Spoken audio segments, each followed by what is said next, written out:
My fellow South Africans, it has been exactly 7 weeks since the first case of coronavirus was confirmed in our country. Since then, all our lives have changed in fundamental ways. As a nation, we've been forced to take aggressive action against an invincible enemy that has threatened our lives and the lives of our loved ones. We have been forced to adapt to a new way of living in a short space of time. As we enter the 5th week of an unprecedented nationwide lockdown, and as we look to the future, we should remember why we are here. To date, over 2.6 million confirmed cases have been reported worldwide. The actual number of people identified is likely to be far higher, and for which there is no cure. The coronavirus is passed from person to person in small droplets from the nose and mouth that can be transmitted by direct contact, on surfaces that we touch every day, or when an infected person coughs or sneezes when they are close to another person. Most infected people exhibit only mild symptoms. Some do not show any symptoms at all. Some do not even know they have this disease. But there are people who develop severe symptoms and require hospitalization. These are usually older people and those who suffer from underlying conditions such as heart disease, diabetes, chronic respiratory disease, and cancer. For some of these people, COVID-19 is fatal. They die. Across the world, more than 185,000 people have succumbed to the disease. Here in South Africa, at least 75 people have lost their lives now.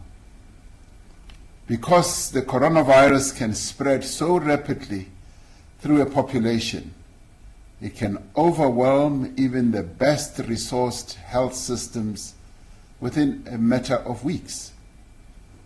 This is what has occurred in many countries across the world. And it is precisely this that we as South Africa have gone to great lengths to prevent. Very few health systems across the world, if any, are prepared for a sudden and exponential increase in people requiring treatment for a severe respiratory illness. As a result, if the virus spreads too quickly, there are not enough hospital beds, intensive care units, ventilators, personal protection equipment, or medicines for everyone who needs them. To make matters worse, people who are suffering from other conditions or need emergency procedures are unable to get the care that they need. And in such circumstances, many lives that could have been saved are lost. I'm reiterating these basic facts, which by now are known to many of us, because they explain the actions we have taken to date and they inform the measures I am announcing this evening. From the moment we declared the coronavirus pandemic to be a national disaster on Sunday, 15th March, our objective was to delay the spread of the virus. We have sought to avoid a massive surge in infections and an uncontrollable increase in the number of people needing medical care. Our approach has been based on the principles of social distancing, restriction of movement, and stringent basic hygiene practices.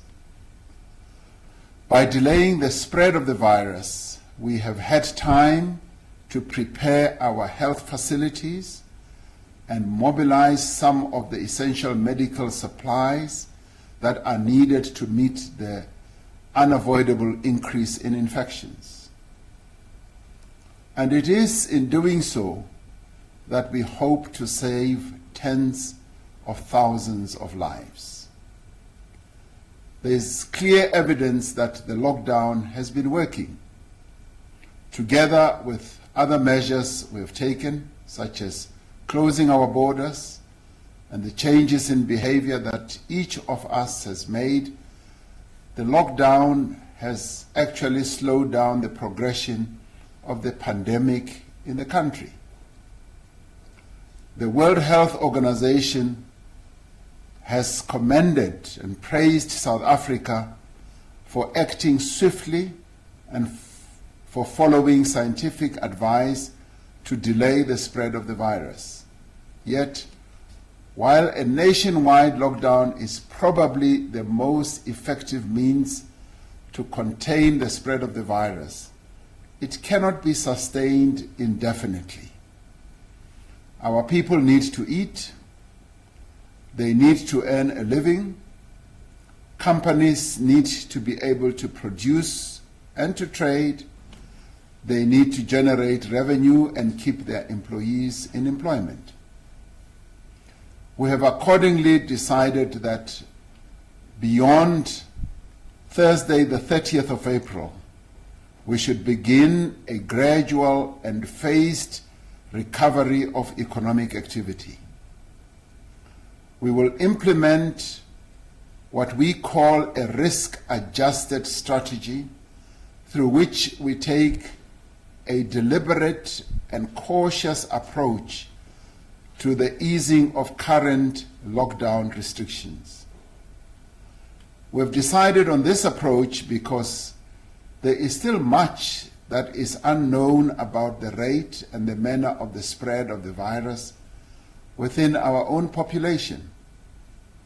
The action we take now must therefore be measured and incremental.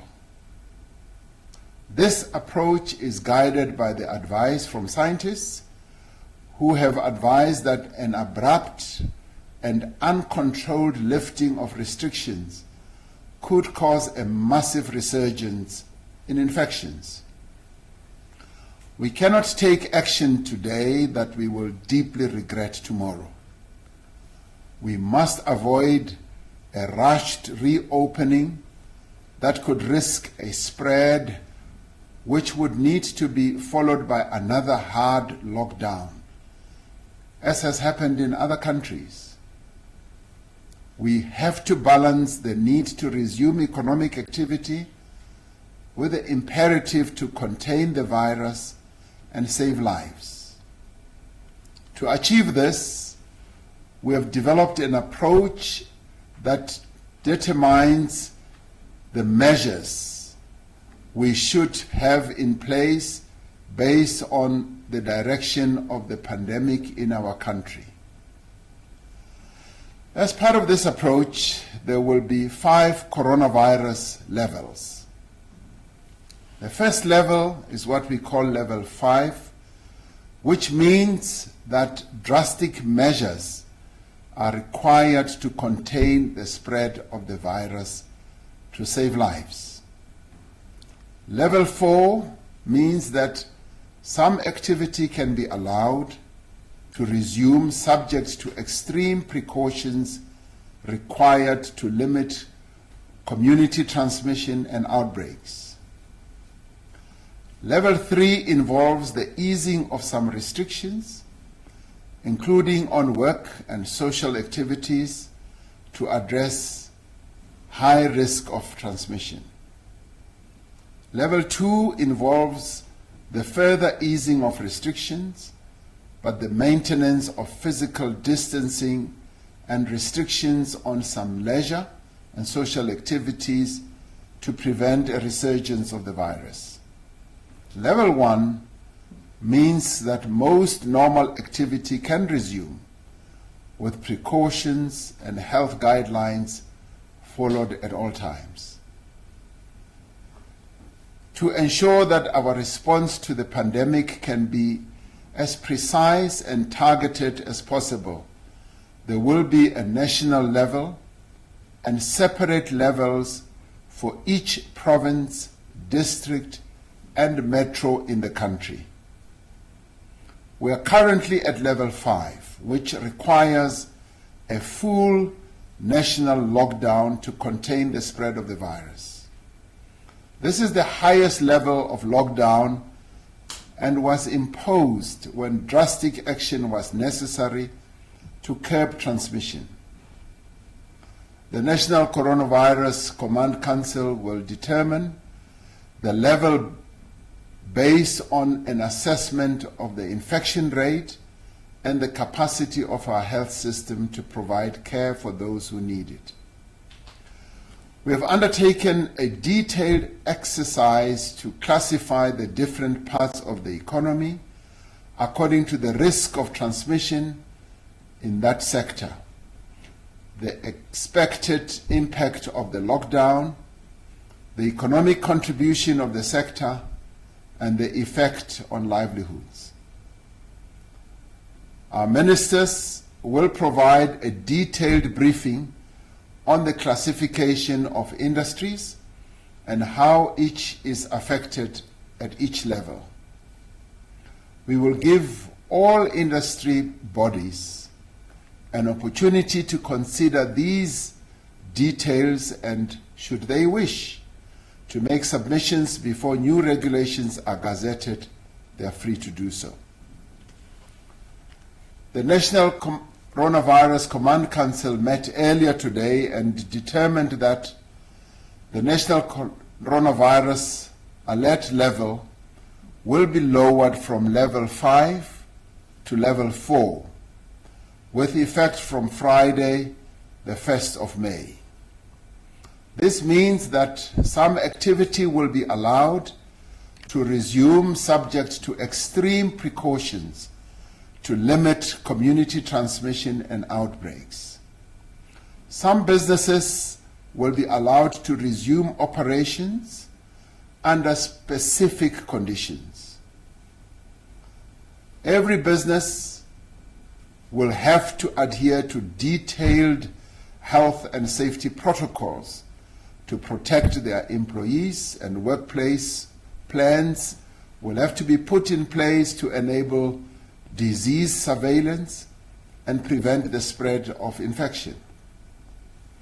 All businesses that are permitted to resume operations will be required to do so in a phased manner. First, preparing the workplace for a return to operations, followed by the return of the workforce in batches of no more than 1/3 of their workforce. In some cases, a sector will not be able to return to full production during level 4, while the risk of infection remains high. These will be spelled out next week following a final round of consultations. Businesses will be encouraged to adopt a work-from-home strategy where possible. All staff who can work remotely must be allowed to do so. The relevant ministers will provide details on the process for the phased reopening of schools and other educational institutions.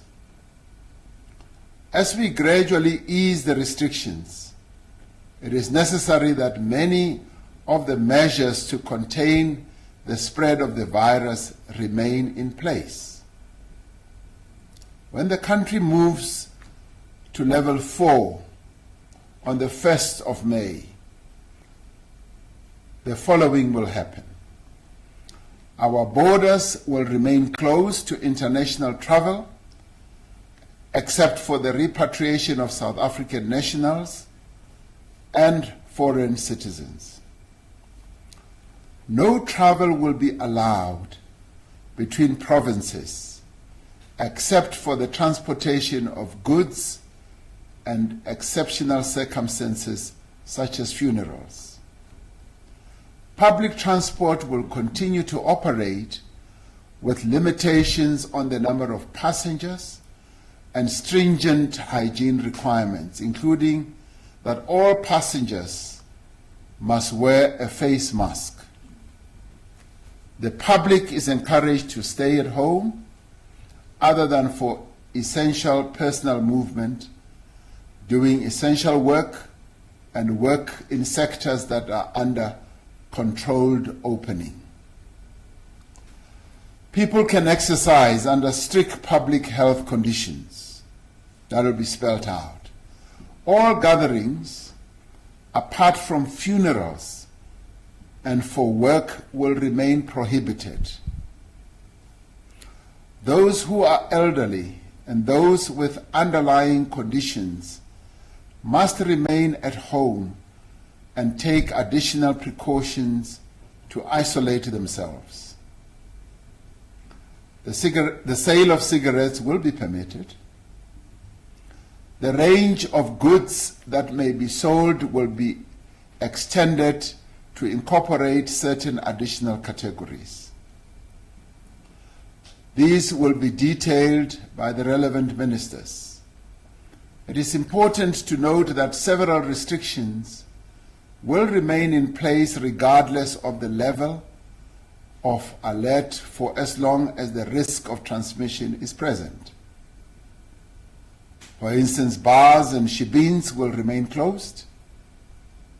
Conference and convention centers, entertainment venues, cinemas, theaters, and concerts will remain closed. Concerts and sporting events and religious, cultural, and social gatherings will not be allowed until it is deemed safe for them to continue. The coronavirus is spread, as we have said before, by contact between people. If people do not travel and move around, the virus does not travel. We know, for example, that just one funeral in Port St. John's in the Eastern Cape and one religious gathering in Mangaung in the Free State contributed to a spate of infections in their respective provinces. From the evidence we have, we know that 75% of confirmed coronavirus cases are found in our country in just 6 metro municipalities. And they are Johannesburg, Ekurhuleni, Cape Town, Buffalo City, eThekwini, and Mangaung. It is therefore essential that we do everything in our means to restrict the movement of people, and although it runs counter to our very nature as human beings, to reduce the contact that each of us has with each other. Ultimately, it is our own actions as individuals that will determine how quickly the virus spreads. If we all adhere to instructions and follow public health guidelines, we will keep the virus under control and will not need to reinstate the most drastic measures. We can prevent the spread of the coronavirus by doing a few simple things. As we have said in the past, washing our hands frequently with soap and water and the use of alcohol-based sanitizers. Keeping a distance of more than 1 meter between yourself and the next person, especially those who are coughing and sneezing.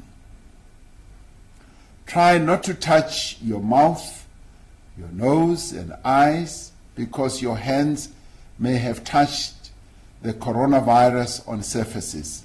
I know this is difficult to do, but it is a precaution that we must try and practice. When you cough or sneeze, cover your mouth and nose with your bent elbow or a tissue and dispose of the tissue right away. As we begin the easing of lockdown restrictions from the beginning of May, we are calling on all South Africans to wear a face mask whenever you leave home. Our clothing and textile industry, including small businesses, are gearing up to produce these masks on a mass scale. The extraordinary measures that we have put in place to combat the coronavirus pandemic have been matched by the extraordinary contributions of many South Africans.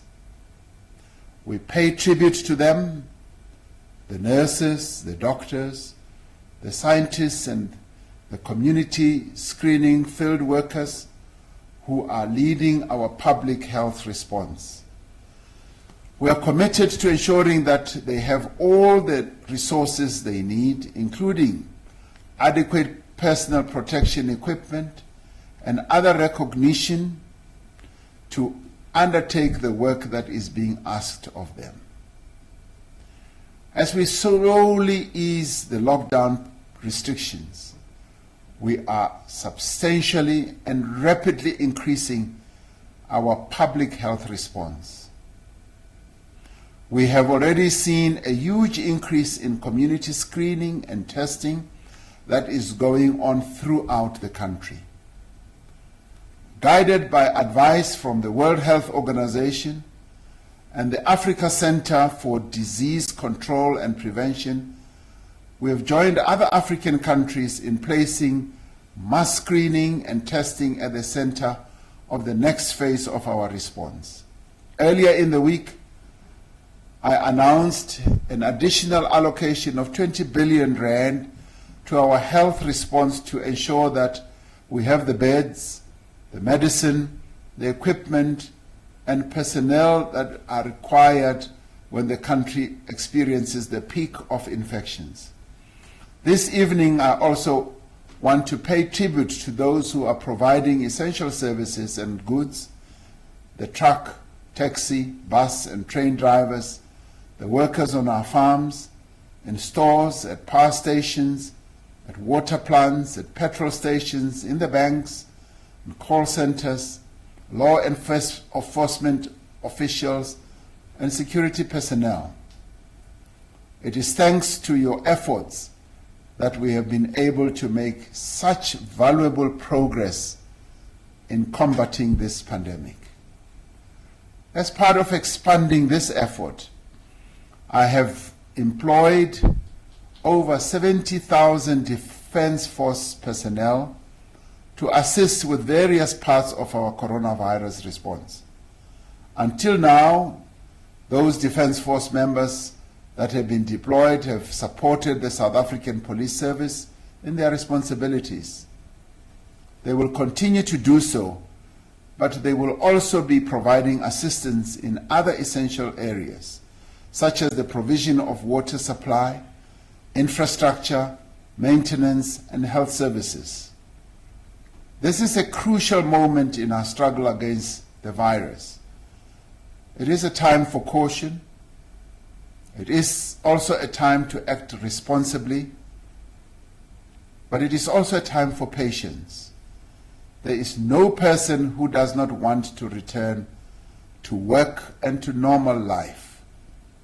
There is no company that does not want to reopen its doors for normal economic activity. And there is no student who does not want to return to their classrooms and to their studies. Yet we are all called upon at some time in our lives to make great sacrifices for our own future and for the future of others. There are times when we must endure hardship and difficulty so that we can enjoy freedom and prosperity into the future. During the past 5 weeks, we have demonstrated to the entire world what a nation can achieve with courage, determination, and solidarity. We must not give up now. I'm asking you to stay strong and focused. I'm asking you to remain united. Let us continue staying at home. Let us continue staying safe. And thank you for all that you have done and continue to do. May God continue to bless South Africa and continue to protect her people. I thank you.